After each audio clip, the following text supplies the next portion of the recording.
Saudara-saudaraku yang terkasih, selamat berjumpa di Renungan Harian di channel Katolik kita.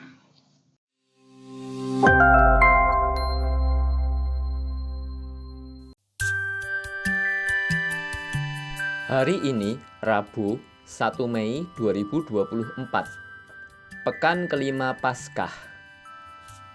Bacaan pertama. Bacaan diambil dari Kisah Para Rasul, bab 15, ayat 1 sampai dengan 6.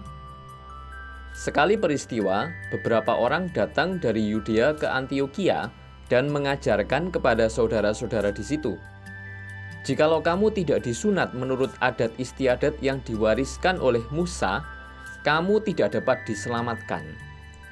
Tetapi Paulus dan Barnabas dengan keras melawan dan membantah pendapat mereka itu. Akhirnya ditetapkan supaya Paulus dan Barnabas serta beberapa orang lain dari jemaat itu pergi kepada rasul-rasul dan penatua-penatua di Yerusalem untuk membicarakan soal itu. Mereka diantarkan oleh jemaat sampai luar kota, lalu mereka berjalan melalui Fenisia dan Samaria, dan di tempat-tempat itu mereka menceritakan pertobatan orang-orang yang tidak mengenal Allah. Hal itu sangat menggembirakan hati saudara-saudara di situ.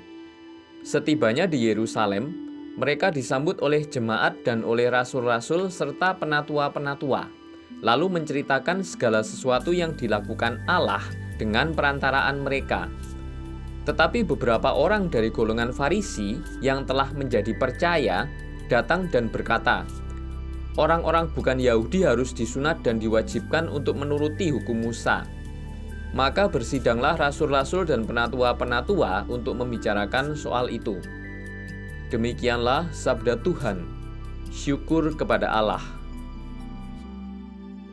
Bacaan Injil. Bacaan diambil dari Injil suci menurut Yohanes, bab 15, ayat 1 sampai dengan 8. Dalam amanat perpisahannya, Yesus berkata kepada murid-muridnya, "Akulah pokok anggur yang benar, dan Bapa-Kulah pengusahanya. Setiap ranting padaku yang tidak berbuah, dipotongnya, dan setiap ranting yang berbuah, dibersihkannya, supaya berbuah lebih banyak. Kamu memang sudah bersih, karena firman yang telah kukatakan kepadamu. Tinggallah di dalam aku dan aku di dalam kamu. Sama seperti ranting tidak dapat berbuah dari dirinya sendiri kalau ia tidak tinggal pada pokok anggur, demikian juga kamu tidak berbuah jikalau kamu tidak tinggal di dalam aku. Akulah pokok anggur dan kamulah ranting-rantingnya. Barang siapa tinggal di dalam aku dan aku di dalam dia, ia berbuah banyak. Sebab di luar aku, kamu tidak dapat berbuat apa-apa.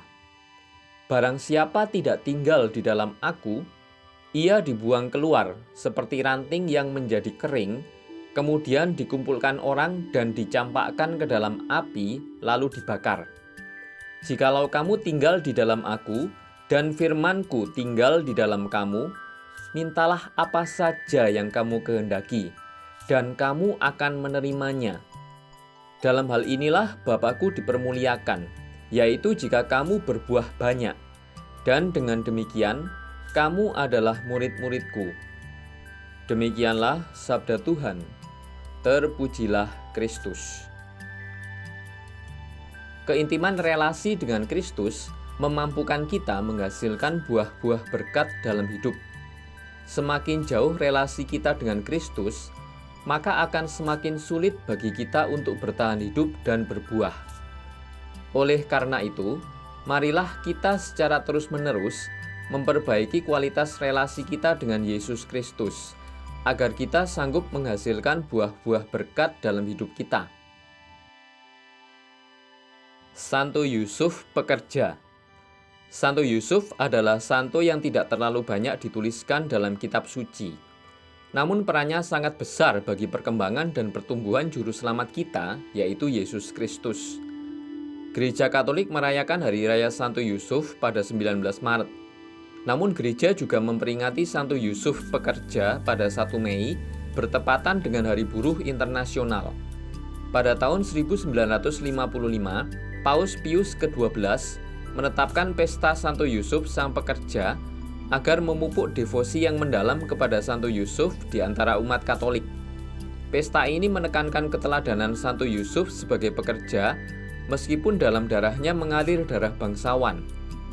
Ia tetap bekerja keras sebagai tukang kayu demi menghidupi keluarga kudus yang dipercayakan Allah kepadanya.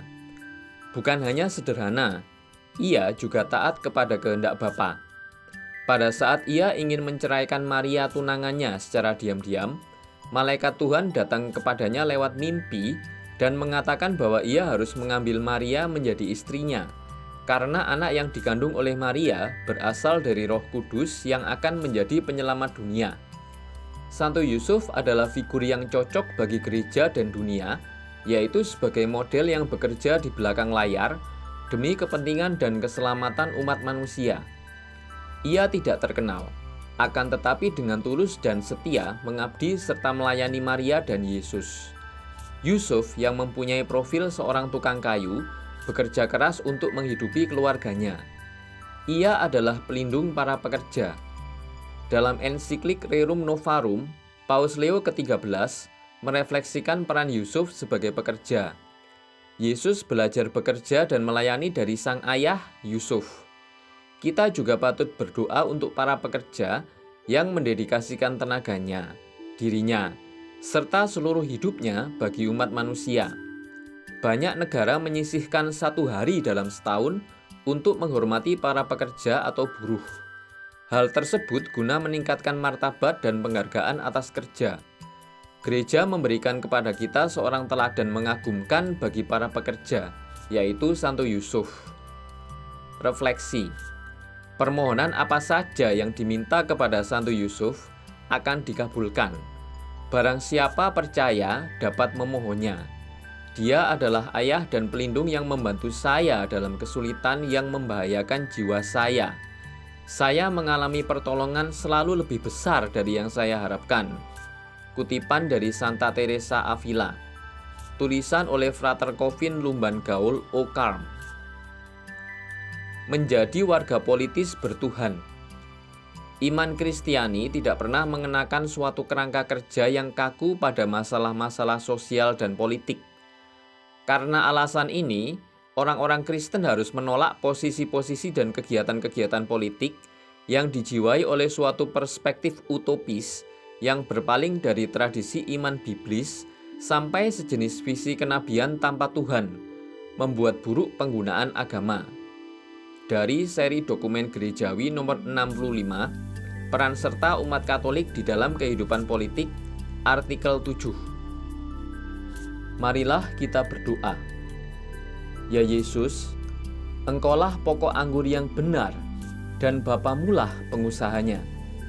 Ya Yesus, jangan biarkan aku menjauh darimu, agar aku tidak menjadi ranting yang kering, kemudian dikumpulkan orang dan dicampakkan ke dalam api, lalu dibakar. Tuhan Yesus, jagalah dan lindungilah aku, serta selamatkanlah aku dari kehancuran jiwa.